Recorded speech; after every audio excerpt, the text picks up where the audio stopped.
കണ്ണൂർ കോൺഗ്രസിലെ കത്ത് വിവാദത്തിൽ കെ.എസ്. ബ്രിഗേഡ് ഗ്രൂപ്പിലെ കൂടുതൽ പേരെ ചോദ്യം ചെയ്യും. കേസിൽ കെ. സുധാകരന്റെ അനന്തരവനെ ചോദ്യം ചെയ്തിരുന്നു. വ്യാജ കത്താണ് എന്ന് അറിഞ്ഞിരുന്നില്ല എന്ന് അജിത് കുമാറിന്റെ വിശദീകരണം. സണ്ണി ജോസഫിന്റെ പേരിലാണ് വ്യാജ കത്ത് ഇറങ്ങിയത്. സണ്ണി ജോസഫിന്റെ പേരിൽ പ്രചരിച്ച വ്യാജ കത്തിന്റെ പേരിൽ കൂടുതൽ പേരെ ചോദ്യം ചെയ്യാനാണ് നീക്കം.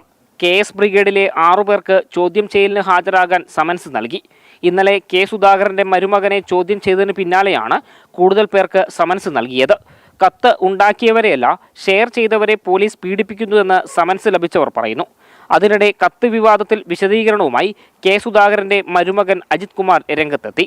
ഗ്രൂപ്പിൽ നിന്ന് ലഭിച്ച കത്ത് വ്യക്തികൾക്ക് ഫോർവേഡ് ചെയ്തതാണ്. വ്യാജ കത്താണെന്ന് അറിഞ്ഞിരുന്നില്ല.